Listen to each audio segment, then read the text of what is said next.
अच्छा भाइयों, आज हम पारा नंबर 24 डिस्कस कर रहे हैं और हालात जिस तरह से बने हुए हैं, अल्लाह माफ़ करे।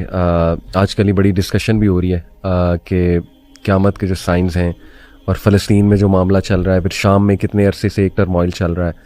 तो एक चीज़ मेरी नज़रों से गुजरी, बल्कि आजकल बहुत वायरल भी हो रही है ये चीज़, रेड हाइफर का जो पूरा एक वो फिनोमेना है। और TRT वर्ल्ड, ये एक बड़ी ज़िम्मेदार न्यूज़ एजेंसी है।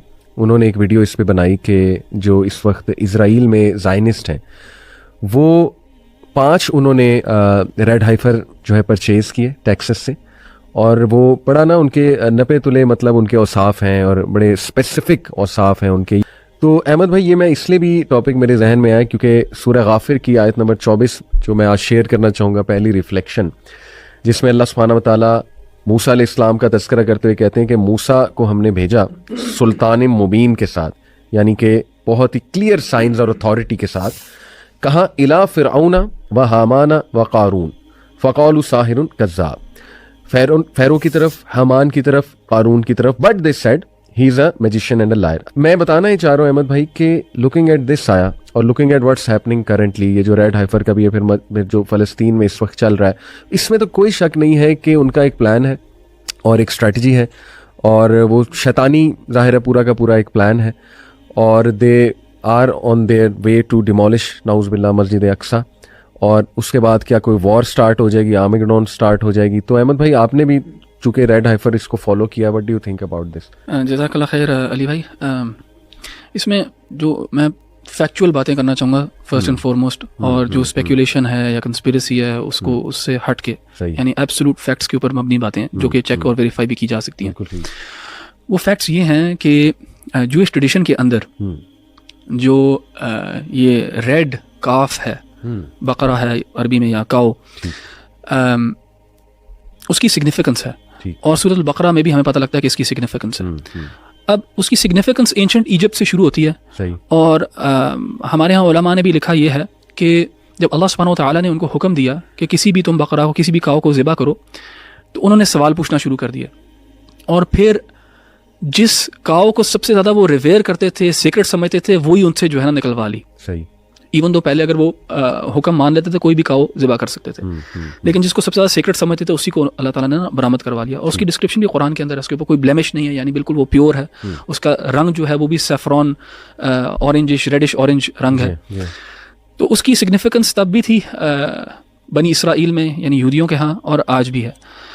हमारे जो मुफस्सिरीन है उन्होंने एक्सप्लेन ये किया था कि उन्होंने एक कत्ल कर दिया था, और उस मकतूल को जानने के लिए उस काऊ को सेक्रीफाइस किया था, और फिर उसके एक हिस्से से जो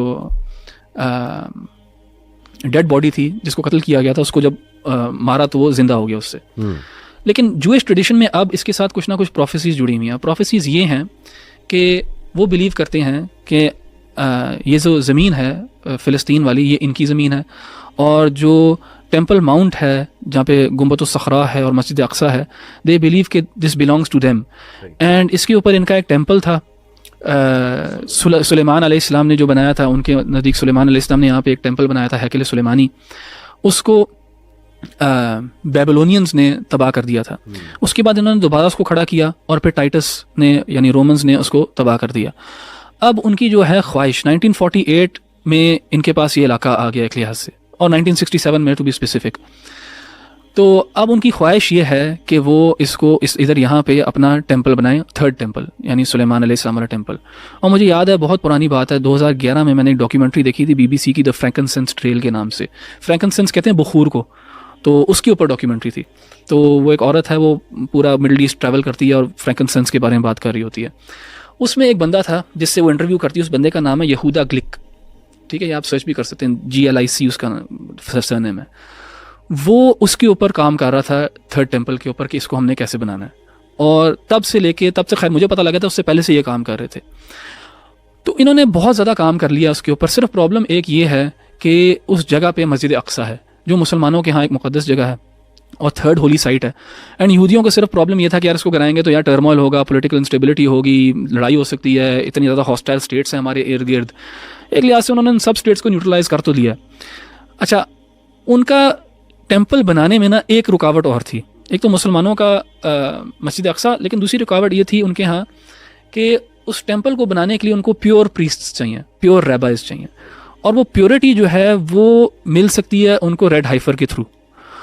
अच्छा, वो इम्प्योरिटी क्या है? इम्प्योरिटी उनके यहाँ, उनकी ट्रेडिशन में इम्प्योरिटी ये है कि अगर वो किसी डेड बॉडी को हाथ लगा लें या किसी और इंसान को हाथ लगा लें जिसने डेड बॉडी को हाथ लगाया होगा, तो वो एक सेंस ऑफ स्पिरिचुअल इम्प्योरिटी के अंदर होते हैं।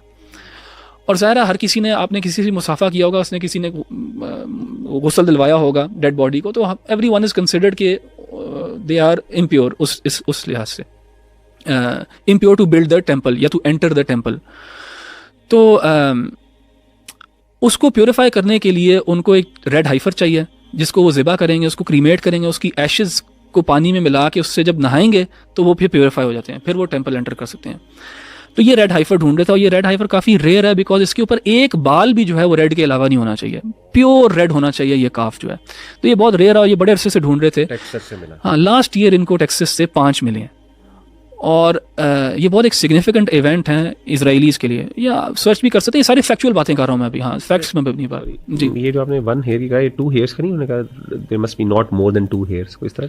ओला मुझे जहाँ तक पता है कि वो एक भी अगर उसके ऊपर बाल होगा ना अदर देन रेड, तो वो एक ब्लेमिश कंसिडर किया जाएगा और वो फिट नहीं है फॉर दैट सेक्रीफाइस। अब ये ज़ाहिर है इनकी सारी इनकी पूरी आगे ये इनकी सुपरस्टिशियस ट्रेडिशंस हैं, इसका अल्लाह ताला के दीन से कोई ताल्लुक नहीं है। ये इन्होंने अपने, जैसे क्रिश्चियंस ने अपने दीन को पेगनिज्म के साथ मिक्स किया हुआ है, ऐसे यहूदियों ने भी किया हुआ है। बिल्कुल उनके यहाँ भी ये प्रैक्टिस जो है ये पेगनिस्टिक प्रैक्टिस हैं। तो टेक्सास में इनको मिला पिछले साल 5 मिले, जिनमें से कहते हैं 3 या 4 जो हैं वो अभी सही सलामत हैं, और उनके भी कंडीशन ये है कि उनकी 2 से 3 साल उम्र होनी चाहिए पास ओवर पे। पास ओवर एक यहूदियों के यहाँ फेस्टिवल है। हाँ, सो वो जब एज होगी तब वो सेक्रीफाइस कर सकते हैं। तो वो एज जो है आने को है बिल्कुल, बल्कि कहते हैं कि इसी साल के अंदर अंदर उन्होंने वो सेक्रीफाइस करना होगा। तो ज़ाहिर है जब वो सेक्रीफाइस कर लेंगे, उनके प्रीस्ट प्योरीफाई हो जाएंगे, तब वो जाएंगे towards building the 3rd temple. And ज़ाहिर है जब उन्होंने 3rd टेम्पल बनाना है वो कहीं और नहीं बना सकते, उसकी जगह मखसूस हरम के अंदर ही। हाँ, उस हरम के अंदर ही बनाना है, उस सेंचुरी के अंदर बनाना है। उस सेंचुरी के अंदर मस्जिद अक्सा भी है। तो अब वो मस्जिद अक्सा को ढाएंगे और वहाँ पे अपना टेम्पल बनाएंगे। अब उसके बाद क्या होता है वो सब स्पेकुलेशन है। आप प्रोफेसीज को देख सकते हैं, आप सोच सकते हैं यह होगा नहीं होगा, ये अल्लाह ताला बेहतर जानता है। और मैं कायल नहीं हूँ इस चीज़ का कि मैं इन चीज़ों पे स्पेकुलेट करूँ। एंड मैं ये भी कहूँ यहाँ पे, इवन जो हमारे लिए काबा, मस्जिद नबवी और जो मस्जिद अक्सा है, ये हमारी सेक्रेड जगह हैं, लेकिन इनमें से एक भी जगह की सेक्रेडनेस इतनी नहीं मुसलमान जान की सेक्रेडनेस है। एंड अनफॉर्चुनेटली हमारे यहाँ 30 to 35,000 पैलेस्टीनियंस जो हैं उनको कत्ल किया गया। सो मेरी को इतनी ज़्यादा होप नहीं है कि अगर वो मस्जिद अक्सा को गिराते भी हैं माअल्लाह कि मुसलमान कुछ करेंगे। मेरी को इतनी हाई होप्स और एक्सपेक्टेशंस नहीं है कि ऐसा कोई आर्मागेडन शुरू हो जाएगा, मुसलमान की गैरत जाग जाएगी, क्या होगा क्या नहीं होगा, अल्लाह ताला आलम।